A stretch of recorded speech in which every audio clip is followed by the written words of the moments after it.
What's going on, everyone? So, the NBA season is right around the corner, but we are officially in preseason. I could not be more excited. Basketball season is upon us.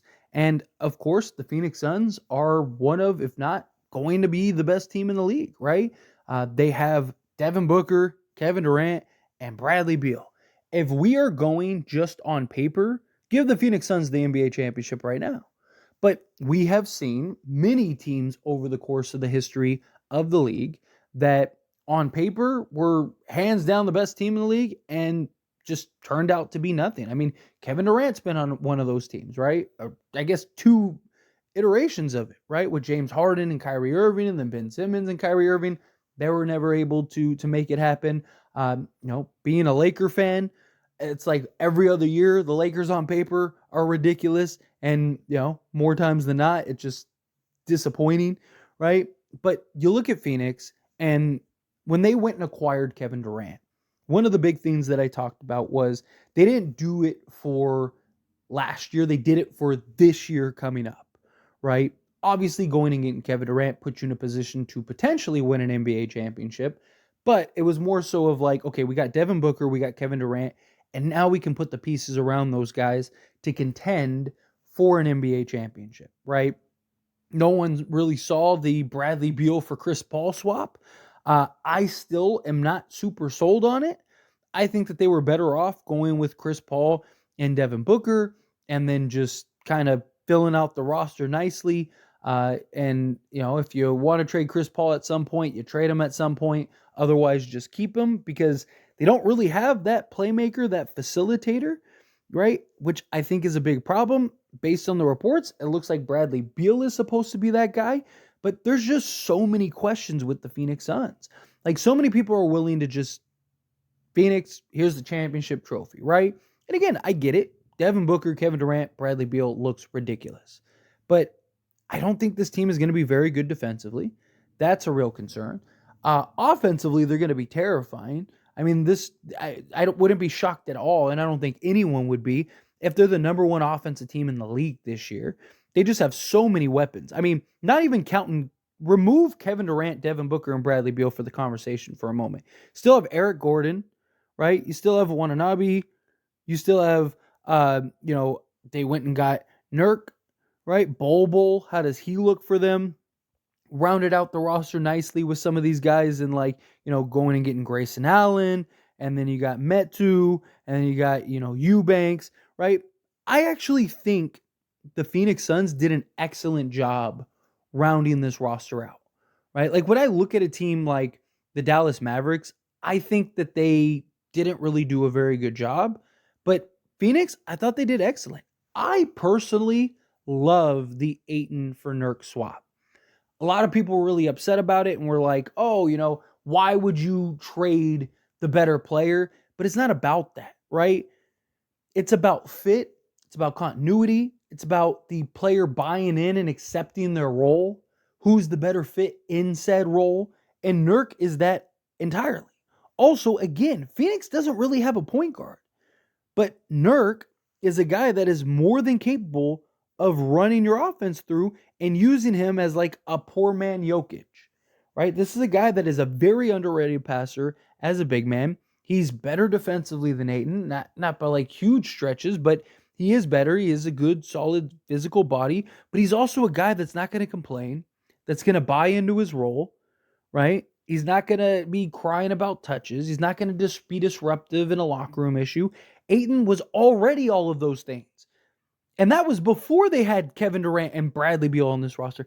Ayton was already crying and complaining about not getting his touches and not getting the opportunity. He even talked about, ego. He was disruptive in the locker room, fighting with the head coach of Monty Williams. They fire Monty Williams and then go sign Frank Vogel. As soon as they signed Frank Vogel, if you've been subscribed to this channel for, I was like, they're not keeping Ayton. They're going to trade. I even said there's literally a handful of videos where I say I would be shocked if DeAndre Ayton is on the Phoenix Suns come the season, the start of the season. And here we are. And I didn't think that they were going to trade for Nurk, but I get it entirely. They got some nice pieces in the deal. that added even more depth. Again, Grayson Allen, he's him. He's the one other guy that I think has a pretty significant role. But Nassar Little, he has some potential and some opportunity. I don't think he's going to do anything big.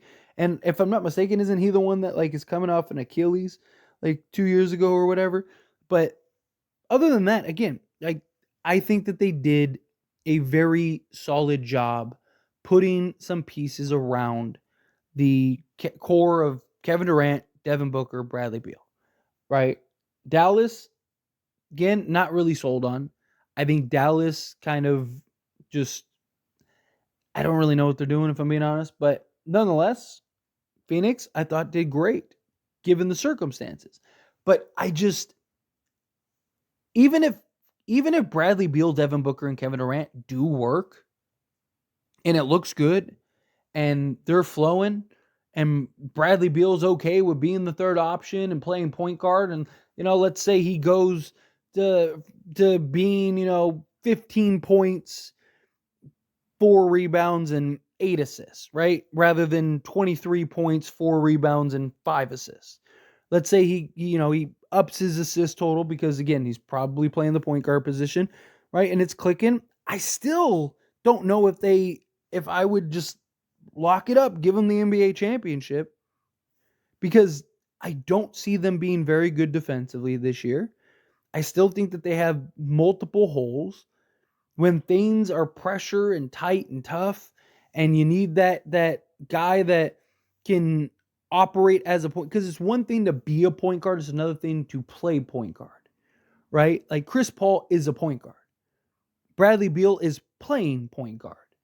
He's trying to play a role that he's not used to playing.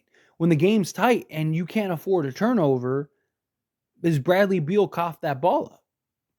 Again, these three on paper look terrifying. And if we are going solely on paper, give them the title now. But I don't know if this is a roster that makes a lot of sense as far as like they're one of the top 3 teams in the league, right? I mean, they're going to be in the top 5, right? And they're going to win an NBA or be in a position to win an NBA championship. No one would be shocked if they won an NBA championship. Like if they win it this year, they could go and sweep through everybody this year. They could set the NBA record, go undefeated in the playoffs, and cruise to an NBA championship, and no one would be shocked. With Kevin Durant, Devin Booker, and Bradley Beal, you should be one of the better teams in the league. But it's more to it than just putting names on paper, right? And Denver is like the worst defensive team to win an NBA championship in the last like 30 years or whatever it was. And so the difference is that they had been together pretty much the entire, season, the core guys, plus previously. Like the new acquisitions were like Brown and KCP, but KCP isn't a guy like Bradley Beal who has been a number 1 option for the last, 8 years or whatever, and now is going to the number 3 option. KCP, he came on that team to just play the role that he's always played, a 3-and-D guy.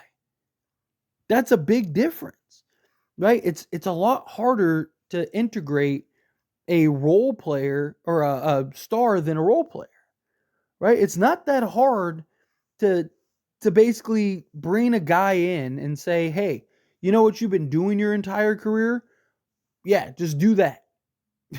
Right? Like, it's big difference when you go from like, hey, Bradley Beal, you're used to taking 20 attempts per game and going and getting 23 points or whatever. Yeah, that's not going to happen anymore.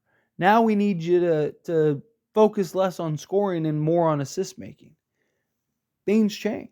But I just kind of wanted to have an open discussion about Phoenix. And of course, hear your thoughts and opinions down in the comment section below.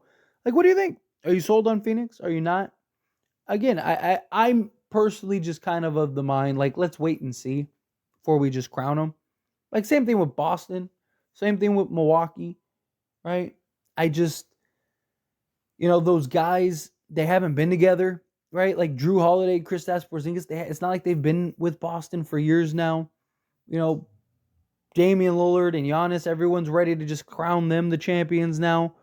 And it's like, is Dame going to be okay being the second option? How are they defensive? Like, there's still a lot of questions. But love to hear your thoughts and opinions. Let me know down in the comments.